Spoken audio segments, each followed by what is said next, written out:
Welcome, everyone. Thank you so much for joining us for our Chats on the Past program, where the museum speaks with historians, artisans, artists, scholars, and other professionals about their history and their projects from the past. My name, as always, is Nicole Carpenter. I am the Programs and Collections Director here at the Westport Museum for History and Culture. Thank you so much for joining us. As we begin, as we always do, the museum would like to recognize and acknowledge and honor the Pagusset people, who are the indigenous communities native to this region. And we want to recognize that the museum and the town of Westport were built on and with the unceded indigenous homelands. As always, we are pleased to offer this program free of charge. We do hope that you will support the museum however you can. We have a suggested donation of $5 if you are able to support with a monetary donation. We understand this is still a very difficult and challenging time. So we do hope that you will support the museum through other ways as well. That includes following us on all of our social media platforms, and that will also notify you of when we are holding other live programs like this in the future. On Facebook and Twitter, you can follow us at Westport History, and on Instagram at Westport History Museum. If you aren't able to join us live, we do hope that you will watch all of our free recordings on both our Facebook and YouTube channels, which you can find just by searching for the museum's name. If you have any questions or comments during tonight's program, do enter them in the comments box, and we will go through as many of those as we can at the end of tonight's presentation. So this evening, we are joined by Roe Halper, an artist and Westporter. Throughout her life, Ms. Halper has been known for her low-relief wood carvings, including the Birmingham series, which we will take a look at tonight, and was inspired in response to the events happening during the 1960s. An inspired creative who draws inspiration from the world around her, Roe Halper has worked in various mediums from paper to wood to kinetic sculpture, flowers to book printing, and more, such as dance. She has taught art classes from her home studio for more than 40 years. So thank you, Roe, for joining us this evening. Sure. Of course. So tonight we are going to have a few questions for Roe, and we do, of course, ask that you submit your own if you have some questions. But the first that I'd like to ask you, Roe, is obviously from your bio, you have dedicated your life to art here in Westport beforehand. What first made you interested in creating art and studying art ultimately? When I was a little girl, my mother bought a book called Black and White by Brown. She wanted to teach drawing to my older brother and me. She didn't do too well, but my brother and I both did. And when I was in first grade, I remember distinctly when our teacher said, we're going to send two of you over to the other first grade. Who knows how to draw a girl? 7 people raised their hand, me included. Who knows how to draw a boy? I was the only one. I was so annoyed. But I went to the other first grade, and it was like the beginning of me always being sought out. In 6th grade, instead of going to a field day, I was forced to stay in the art room to finish a huge poster. I mean, that is sort of what my life was. I did posters all the time. And when I was in high school, I took art. I was head of the publicity. I was head of decorating for the Festa Fair in White Plains, New York. These posters that you had to make. And not only that, but environments, you know. There were 2 corners of White Plains High School that everyone went through. So those were the 2 corners that we really did a number on. But when I was in high school, my brother was at Yale, and then he went to Harvard Business School. And my father, who was a immigrant's child and very bright, went to NYU at night. He had to go at night because he was the oldest son, had to work with his father during the day. So when his son got to Yale and Harvard, it was a great thing. He wanted his daughter to do facsimiles. Well, you know, women weren't allowed in Ivy League, but we had the 7 conference colleges. And frankly, my ego demanded I also go. And I didn't know that art would be so important to my life until I was deprived of it. So I went to Vassar, and I went for 2 years. I knew the first year I'm in the wrong place. Told my parents, I'm in the wrong place. Well, my father said, you're gonna stay there. You're gonna take your academics, and then you can go your last 2 years anywhere you want. My mother, of course, was all for me doing what I love doing, but I eventually went to Skidmore College, where I majored in art education. But two things happened when I was at Vassar that were really important art-wise. The first thing is that I realized that I could only get 1 credit freshman year and 2 credits sophomore year, which equaled 3 credits, which equals 1 course. I mean, that's like nothing. And it was the only course that I got an A in, solid A. And in that time, I drew the human body for the very first time. And it was an eye-opener to me because I was the best in the class. I was so good at it, and I didn't know where the talent came from. It's basically what you look at the model or what you're drawing, it goes to your brain, it then goes down to your arm, onto the paper, and it turned out to be right, you know? And that was a big excitement for me. The other thing was that sophomore year, Antonio Frisconi, who lived in South Norwalk, who is since deceased, but then he came, he was a very noted woodcut printer. He'd done many books and so forth. Well, I walk into the studio and there must have been maybe 50 pieces lined around the room. I didn't think about how great they were or whatnot. All I could think about was someday I was gonna have the time in my life to create this much. And of course, I've gone way beyond 50, but that was an eye-opener. So I went off to Skidmore, and I loved the art education program. I had taken most of my academics. I think I was only missing 2. And I did my practice teaching up there, and then I landed a fabulous job at Horace Greeley High School in Chappaqua, and I only taught 1 year there. Why? Because the kids were improving and I wasn't.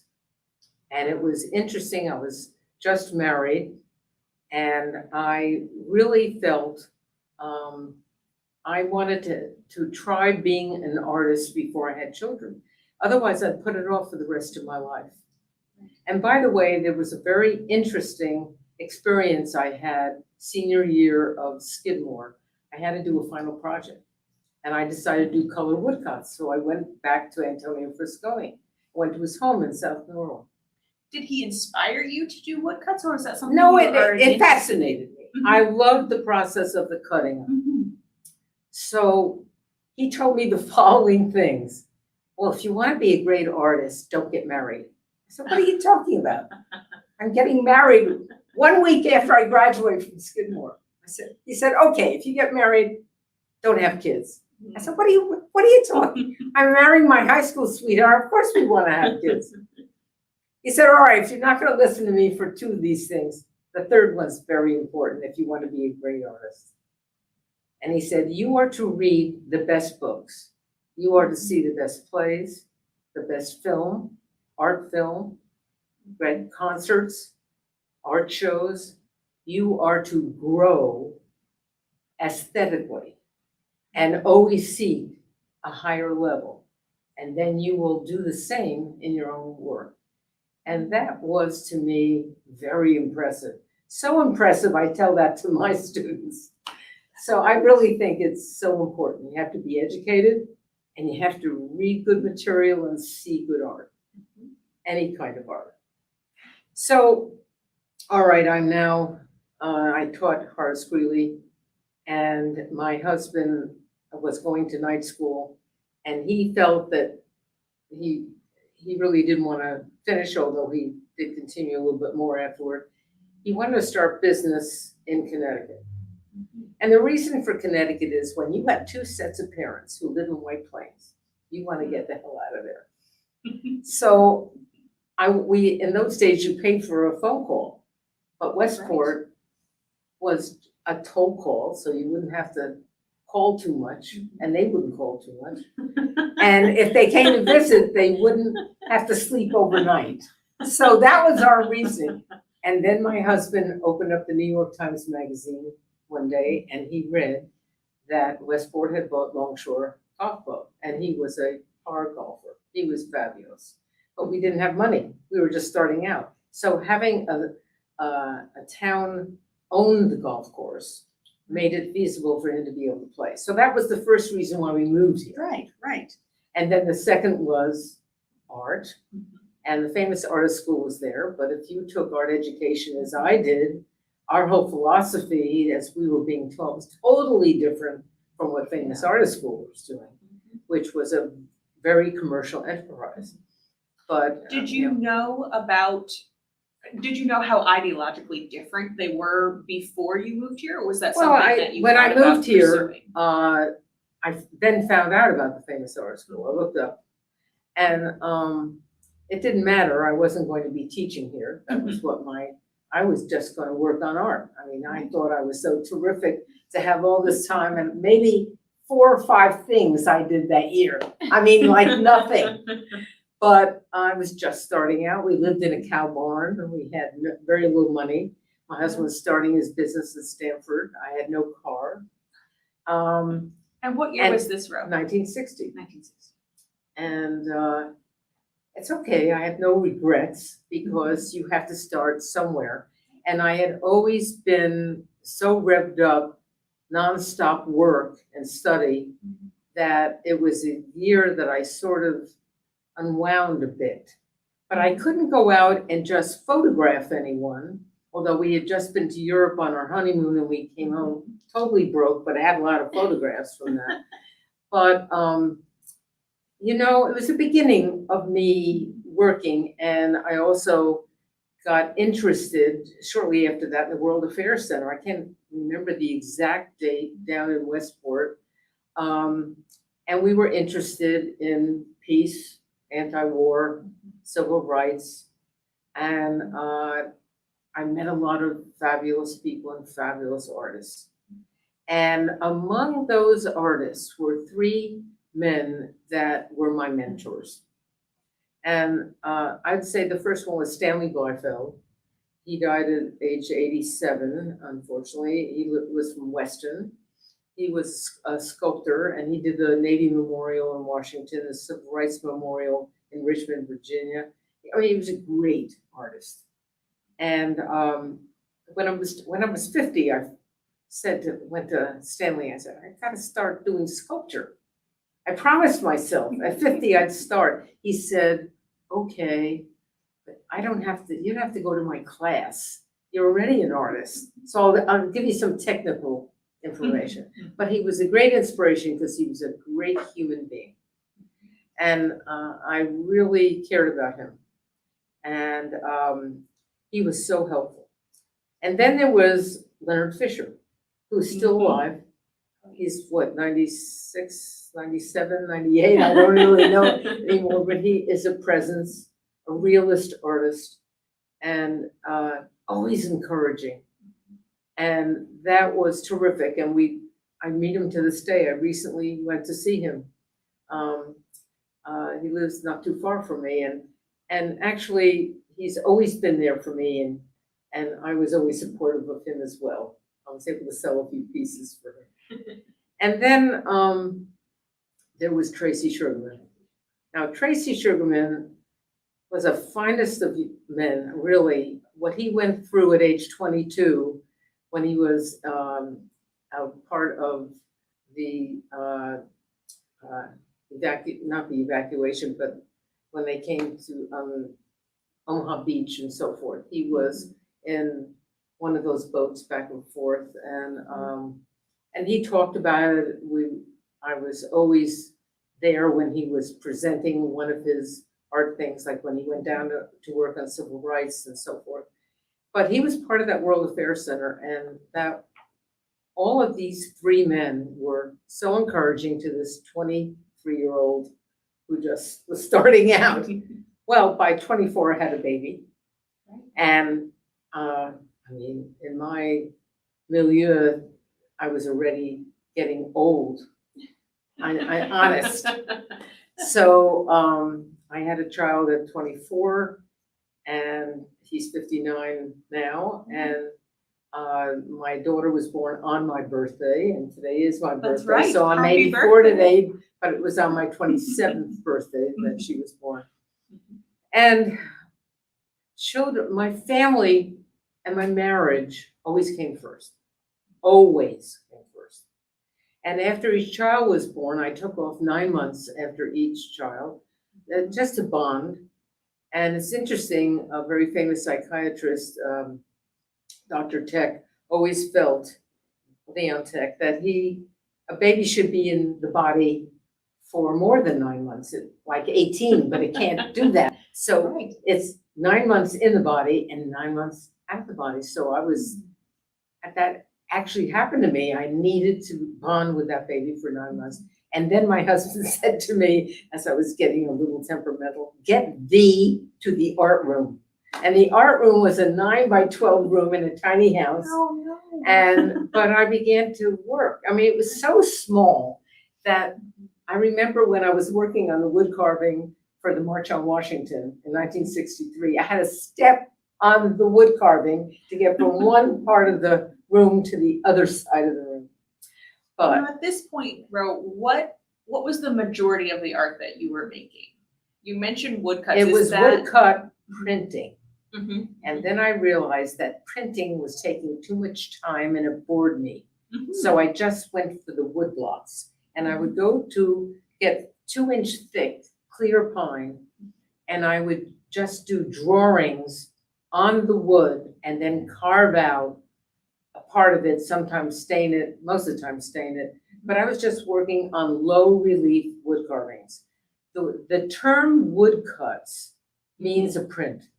Right. But this is truly a different kind of medium. I try to show it in different shows, like at Silvermine and whatnot. They didn't know what category to put it in. So, What category would you put it in? Is I it don't more know. of a It was like sculptural drawings, work? but it was a low relief. It Right. was 3-dimensional.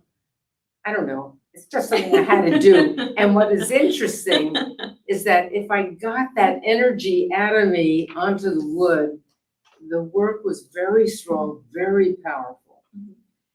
And then, recently I was asked by 2 sophomores at Staples to talk about the civil rights movement. And it's interesting, I didn't watch TV. I mean, who had a TV in college? No one did.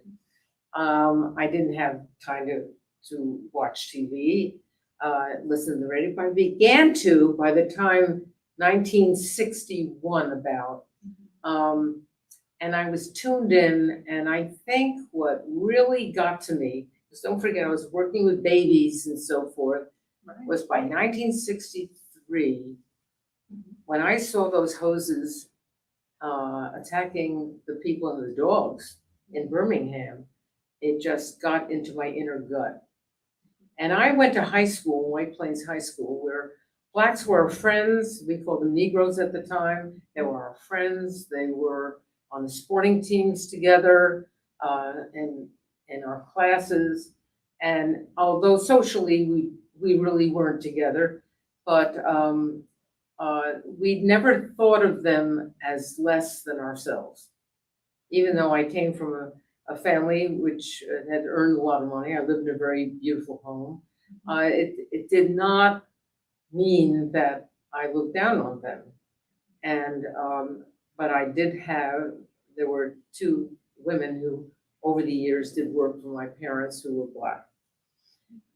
Okay, so the civil rights movement comes, and actually my thoughts on that started when I was 10. We had gone down to Williamsburg, Virginia, Yes. and I saw signs, colored water fountains, colored bathrooms. And, I was shocked. And I was so shocked that I said to my mother, I'm never going to college down south because I don't like seeing people who are not treated fairly. And it was my first awakening, and then it died down until Birmingham. And in Birmingham, I did 3 wood carvings. And by the way, my wood carvings have to stay in the studio for almost a year before I know that they're not gonna warp. Right. Usually by 2 inches thick. It's not really 2 inches, but that's what they call it. They don't warp too much, but whatever. So I have these pictures here, and the middle one is violence done to the Black. Then the Martin Luther King approach of prayer. And the third one here was ready to fight back. But of course I use fists because how is an artist going to express fighting back? Certainly it would be nonviolent the way the Martin Luther King approach was. But anyway, they're all different sizes. And in 1964, May 22nd, Dr. King came to speak at Temple Israel in Westport. And the rabbi's wife called me up that afternoon and said, please bring over all your civil rights work. I had some paintings, I had wood carvings, and in fact, one of them, wood carvings, that I continue to do on this theme is in the principal's office at Staples, so, and some of my drawings. But anyway, so I said to the rabbi's wife, if Dr. King wants any, I'll send him down to the Southern Christian Leadership Conference. And he chose these 3. And we met him personally, Chuck and I, after he spoke, and he spoke with such power. It was just a great evening. You knew it, And so I sent them down to him, and he was very grateful. And he invited us down, but make sure that I contact the SCLC office ahead of time so they could have someone meet us. So 2 years later, we went down there. And by that time, Coretta, who you see in the picture, had gone into the office and said, listen, guys, you can't have one in Martin's office, one in Andrew Young's office, and one in Ralph Abernathy's office. It doesn't show its power. You have to have them together. They're gonna have to come back to our house, right at the entrance of our house, because it's at their house on Sunset Avenue that they had all their meetings for fundraising and organization and whatnot, because the SCLC office were so small. So she brought them in. And then when I went there with Chuck, we met Dr. King in 1966. Again, he was very down because the SNCC group, the Student Nonviolent Committee, had gone in there and started talking violence and action now, and he felt that he was being stepped on his ideals. But regardless, we were taken by the white publicist, which was interesting, to their house. And we took them from the front foyer to it was like a family room with the kids' pictures are in the back.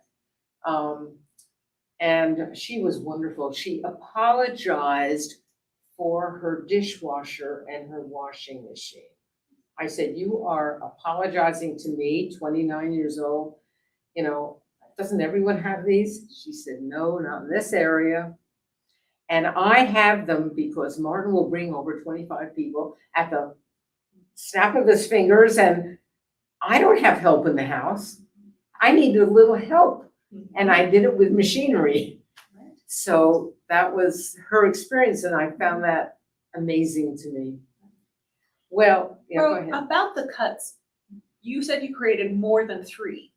Well, 3 of Birmingham, but I did many wood carvings at that time, of which some of them were on social commentary and some weren't. I mean, I just got fascinated in the wood, and I love the process of getting my inner strength into them. That's probably why I have a bad back to them. But anyhow. And these 3, did you create them to specifically be a series as Coretta uses them to No, display them all together? They I were don't meant think to be so. separate pieces? I just think the first one was the violence. And I said, oh, maybe I should think about how we're gonna correct the violence. I just sort of, I It's a didn't natural plan it in progression. advance. Mhm, But the interesting story about these three is that I knew that Coretta lived till 2006. Well, first of all, before we get there, we were at 1966, and when Chuck and I left, we knew we had one of the greatest moments of our life. We knew it. And then 2 years later, when my son is 6.5, my daughter 4, I'm watching television, and it announced that King had been assassinated. And I instantly started to cry. And David said, "Why are you crying, Mommy?" And I said, "Because a great man died today. And he wanted to know if he was as great as his daddy," which is precious, and humanity just seeped in there. But the fact is that I was greatly moved by it. And I got, in this past February, I cleaned my art room. That's a big plus, but I cleaned it up and I found 2 treasures. I found 2 greeting cards that Coretta King had sent to me after I had met her. And one of them was either from 68, 69, the other one's from 70. 70 came with a very optimistic letter about the future of Blacks, which was very interesting. But the first one had a photograph of Dr. King in Newark with some young Black children. And I looked at the date that it was taken, and it was taken 1 week before he was assassinated. And it just gave me a chill. But I have those 2 treasures, which I never would have known I had if I hadn't cleaned my art room. But anyway, I didn't know where the wood carvings were. I assumed they were with her until I knew that she left in 2004 from the house. She had 2 years that she did not live there. And what is interesting, I heard from Andrew Young, who I met a year ago, October, at Temple Israel. He had come to speak. And my daughter and I had 10 minutes privately with him, which was great. And he told me an incredible story. In 2004, Coretta King is reading a book in her bed when a young man comes in to rob her. And the young man took a look at who it was in that bed and ran the hell out of there.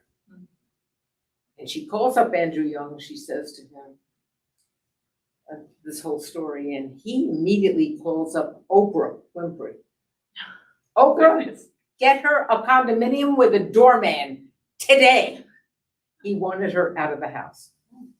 So the house now is vacant. Where are my wood carvings? Are they in the house? By now they had 3 children because the 4th one had died young of a heart disease. So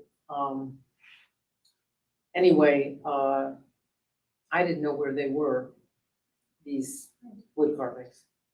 Actually, for 11 years, I didn't know. And suddenly, on May in 2017, had to think for a minute. And my husband was still alive, I remember this. And I got an email from Skidmore College. And it said, "Will you please get a hold of Mary Troy at the Atlanta Museum immediately?" So I called her and I said, "This is amazing. I'm looking for my Birmingham wood carvings. I had gone to the Martin Luther King Foundation in Atlanta. They didn't know what I was talking about. I had sent people there, emails, whatever." She said, "I have them right in front of me." We took everything out of that house to archive it.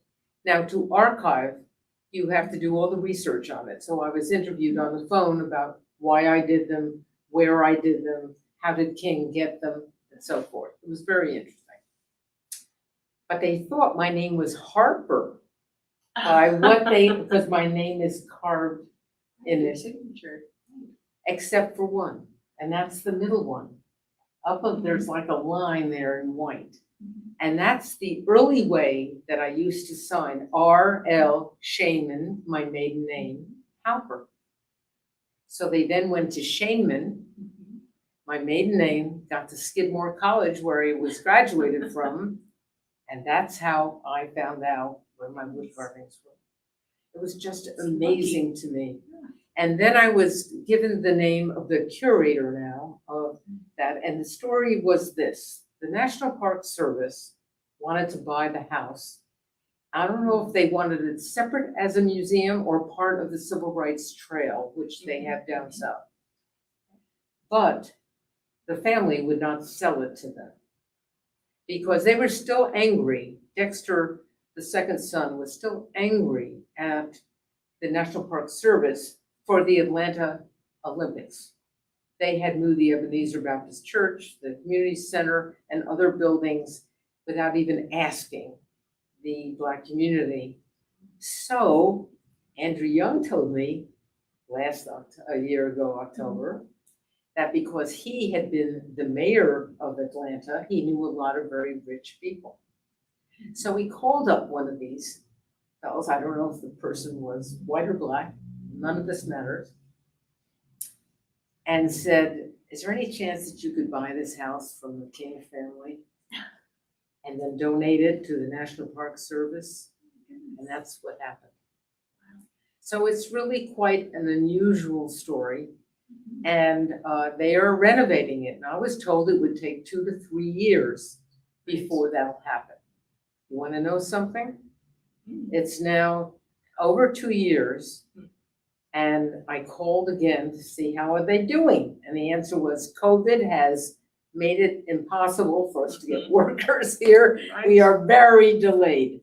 Right. So I don't know. But I made a promise to my husband that when this does open up, that I take my whole family down. I don't know if we could do it for the opening, but at least altogether we should see it. I hope it happens during the 2 years that my granddaughter will be studying at Emory for her master's, so that would be fun. But I don't know. So that's my story about the Birmingham. But as time went on, the last wood carving I did was in 1990 because my back was interfering and I had begun already to paint. Painting was easier on my back. At first I stretched my own canvases to get it. I have to buy them stretched at this point. I even had carpenters do it for me at one point, but now I just buy ready-made canvases. But I went through interesting periods. I was very good at fine line drawing, and I constantly did life drawing. I did many photographs from our travels. We would rent our house out in the summer from the time we were 39 and 40, and we would pay for a whole traveling trip, and I'd come back with all these photographs I took. And then I would do things, and I have a whole series I did of Portugal and Spain and India. I mean, I have nothing left at this point, but the point is that it was food that was feeding me to what I would do when I got home. And was it showing the photographs? Was it using the photographs to inform your figure drawing? Well, I would say that I drew from life if I have time, but when you're traveling with your husband it wasn't in tours, but you can't take the time that it would take. So I would take a photograph of these people, and in time, a lot of people didn't want to have their photographs taken. But we traveled all over Europe and Asia, and I mean, we really had a wonderful experience, which is why I'm so at ease staying at home these days. But anyway, we went to China in 1987. And I walked into an antique store and there was a big brush. It was this long. They used it for calligraphy and ink. I used it for acrylic paint and immediately ruined them, but the point is, it opened me up. And I used color and movement. And I was also interested in dance. I kept going to dancing.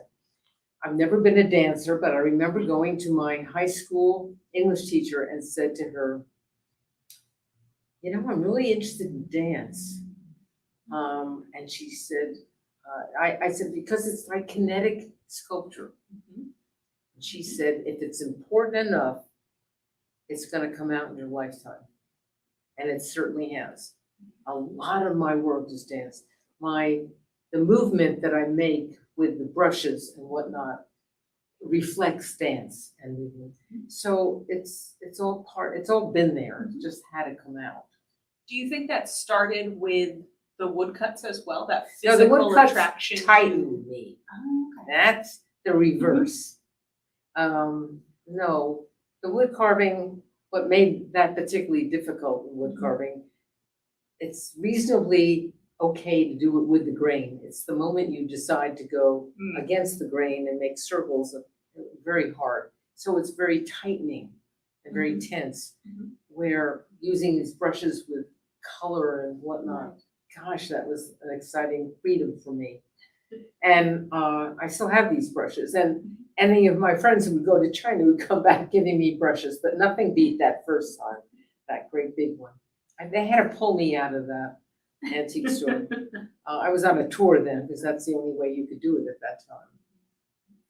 I'm trying to jump on a lot of things. I think I went back to social commentary at 9/11. I did a series of drawings. I think I'm only gonna have one on my website. As you get older and you have been through a lot of difficulties in life and loss of parents and so forth, I find I can't deal with the sadness and the depression that much. That's why I don't dwell on it. I certainly can't do that now. I find it very important to always be uplifting. And well, what has happened, I got interested in dance continually, and although I started with a realistic drawing, it eventually evolved. I would take each of these poses and abstract them because I'm interested in the design of abstraction. And I can take a walk down the block and I'm seeing abstraction all the time. I saw the rope that you have behind you and I see abstraction in the form that it is taking. It's just, I'm tuned into that, and that's really an excitement for me. So I'm trying to think of if I have covered enough. I know that as a person, I've been very interested in the underdog. And I've always been in favor of the immigrants coming because, my goodness, my grandmother and grandfather were immigrants. It took so much courage for them to come. And what is interesting is that my grandfather came in 1883, I think it was, or 85, and he had just had his bar mitzvah. And if you were 13, you could have been taken immediately by the Cossacks. And when they took you, you didn't return to your family for 20 years. They no longer were Jews when they returned. And with that came the fear that they had to get the boys out of there. And that is why so many of them went at such a young age. So here he was 13 years old, he had to learn a trade, and he did. And at 20 or 22, he brought over my grandmother, who was a niece of his brother-in-law, and she was willing to marry him. Thank goodness, otherwise I wouldn't be here. And you know, they had incredible stories, just like these stories are going on now with the immigrants trying to get out of the South America and Latin America. It's just awful. So I have compassion for them. I've supported all these different charities that you can, and I taught in the inner city in Bridgeport for 5 years, one morning a week with the School Volunteer Association. Still in touch with a lot of these students, which is lovely, very special. In fact, One of them is now at 62. He is a Presbyterian minister, and he has a doctorate in religion, and he is responsible for giving out donations from the Lilly Pharmaceutical a company to these religious organizations, schools. And he came to visit me right after he had seen the head of Yale Divinity School, and he said, "Can you imagine me, this Puerto Rican kid, one of 8 kids, being listened to by the head of the Divinity School?" I mean, it was just marvelous. Or another one of my wonderful students who I had at 15 in a special program for children who had gotten in trouble with the law because she ran away from home. And when she was 55, she wrote me an email about the impact I had in her life. And she works for the Scholastic organization that's dealing with art all the time and helping young people. So I know that I've made an impression with people, and I've loved that teaching part of my life. But I knew I'd be a better teacher if I was a better artist too. When did teaching come back into your life? You talked about that 1 year in your I was 20s. with public school and I had a license and all. But then when my daughter went off to kindergarten, I decided I'd volunteer that one morning a week. Then when after 5 years, I figured that's enough. I gave a lecture at the synagogue to some teenagers, and they were very interested in being an apprentice to me. So I had an apprentice for a year of 2 girls. And right after that, I said, I could teach this. And I began to teach an after-school program, and I'm starting my 43rd year of doing this after school. 3 hours. They have to come for 3 hours because you don't get anything done unless you're there for 3 hours. And it's everything from, I have twice a year, I have models, a male and a female. The male has to wear a bathing suit. I'm dealing with teenagers. But the women do not, because, if you're going to develop to be a beautiful artist, you have to learn the whole process of the female nude. And it's very exciting. I'm really very decent at it, and so are some of my kids. They're really good. And then they can try acrylic painting. They have to do a self-portrait in acrylics. What's dealing with is developing a portfolio. And that portfolio, they will need like at the very beginning of their senior year, not just for art school, because only 1/4 of my students go to art school, but they apply to a college, it's part of who they are, like they play the violin or they are on the soccer team. They do art, and they do art at a very high level. And it's a nurturing experience. I teach less direct skills than I do confidence building. That's really what I do. And over these years, I've had many kids who were sent to me by psychologists, which I had no idea who they were. It didn't matter, because what was important is that they were in an environment with other people interested in art, and it enhanced their own life. So that's been a very positive experience. I have a very big studio where they can work. And during COVID, we were outside at a table from July 9th, when the kids everything was canceled. They didn't know what to do. So I had 7 students come, and I was working 4 mornings a week, actually 4 days a week. And I cut down the mornings. But I don't know what I'll do this summer, because if the programs are back, they might want to go back to other programs. Have any of your students tried wood carving? Yes.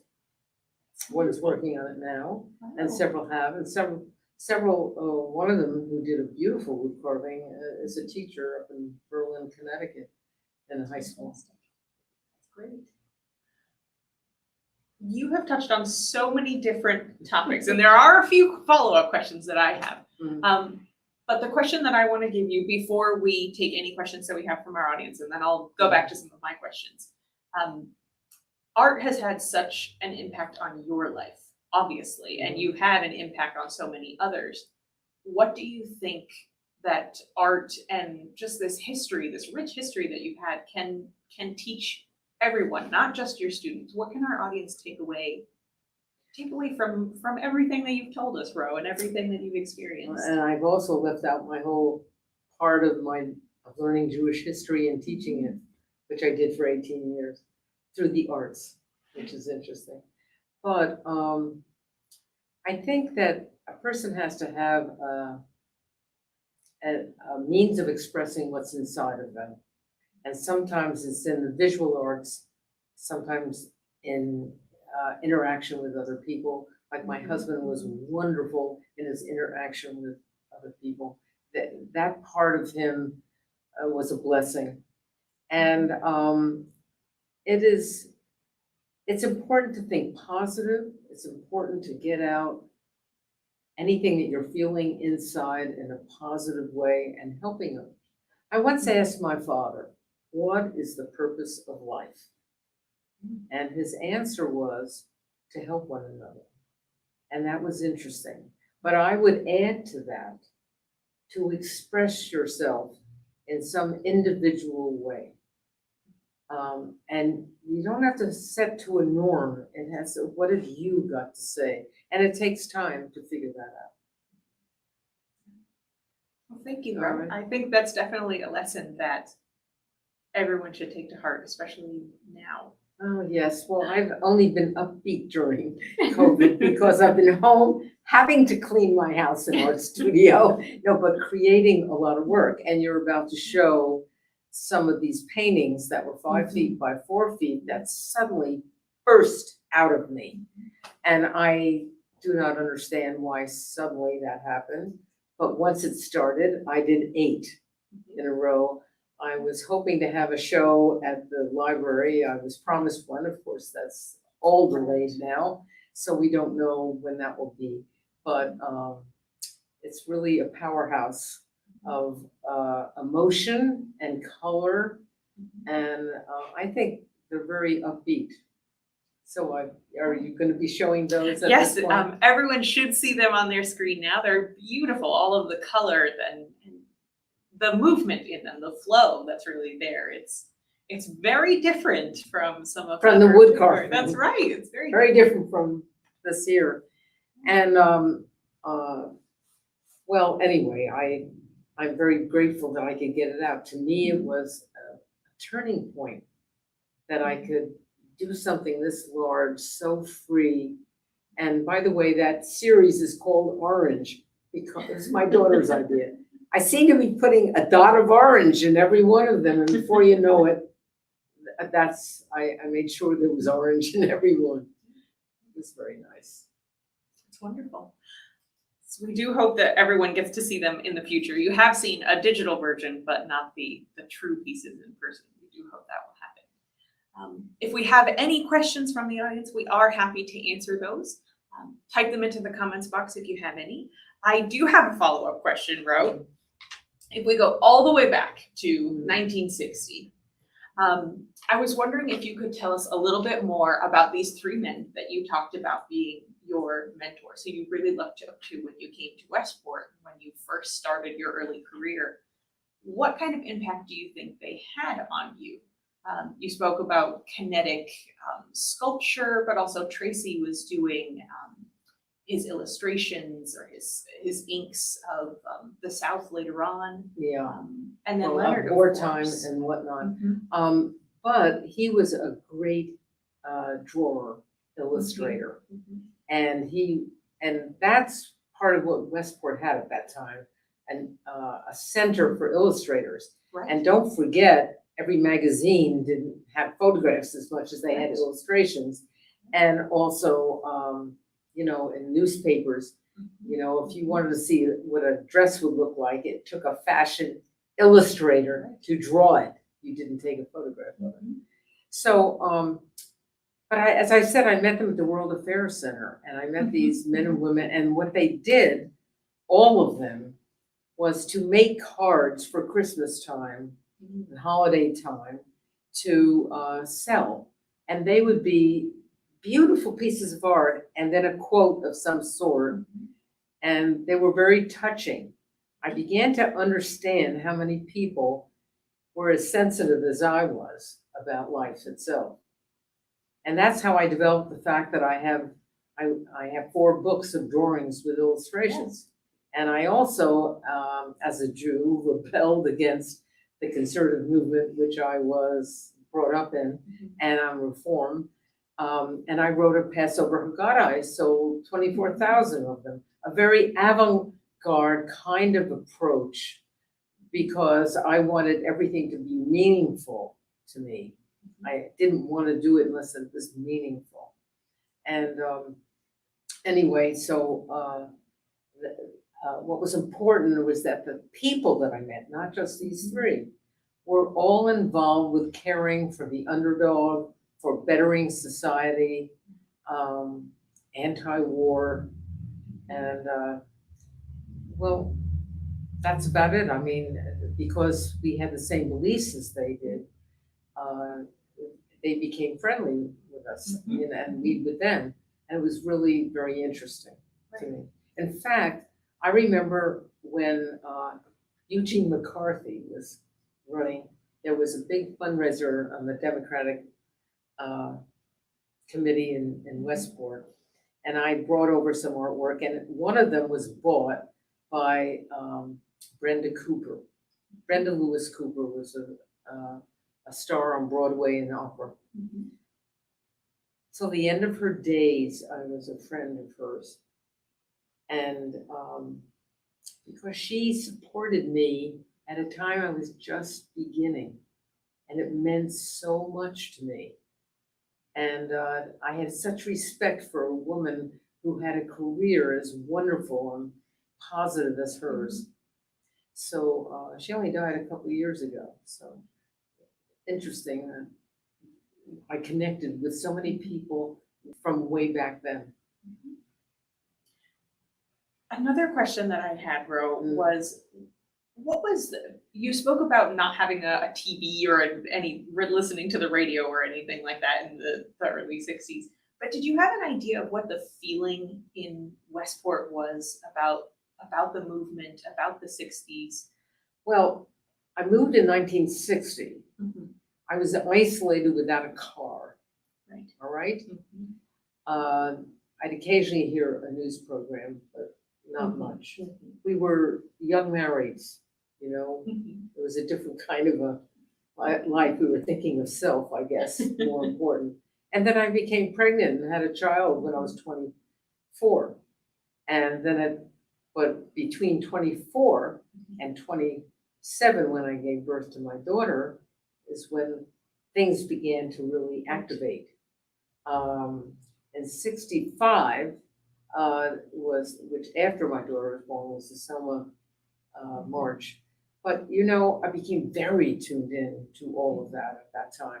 I was not someone like this wonderful Estelle Margolis, who passed away this past year, who would stand up there with a placard on the bridge, the Ruth Simon House bridge. That's one person's way of expressing how they feel. I was an observer, and I had to observe and interpret what was going on. And that's what I did with the movement. Besides feeling it, besides expressing it with friends and so forth, I was interpreting in my art. And that was my job, so to speak, without thinking about it. I wanted to do that. Right. And was that the feeling with most of the people in your circle, within your artist circle? I didn't have an artist circle. I really didn't think in terms of that.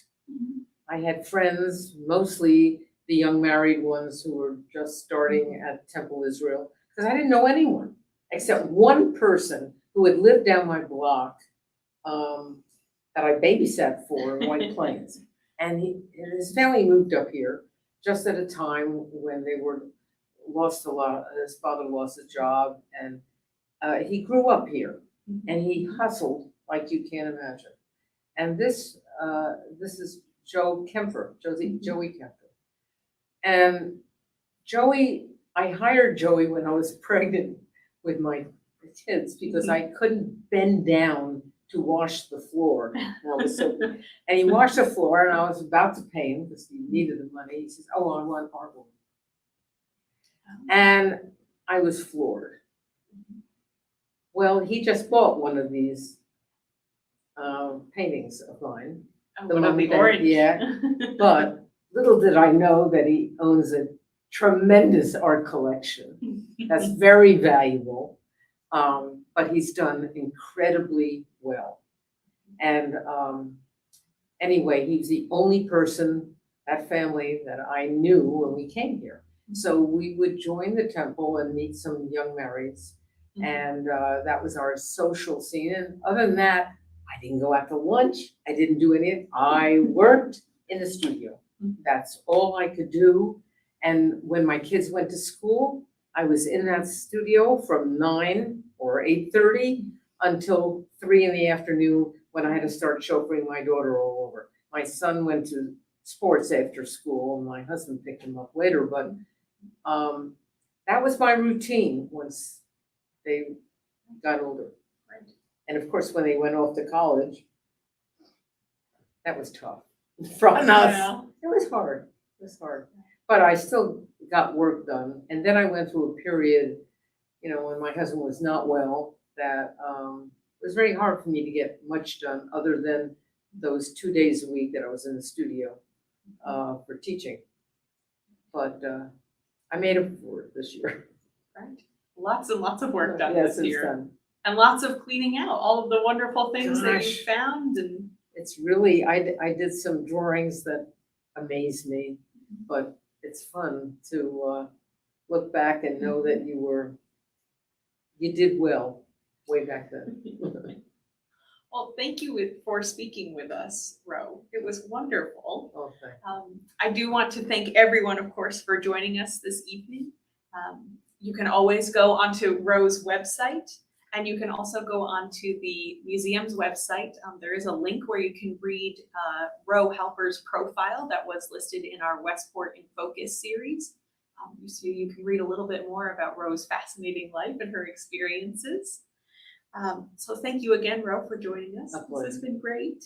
It's wonderful to have someone back in the museum. We'll have our mask back on in just a moment. Once again, thank you all for joining us this evening, and thank you again, Roe. Have a great evening.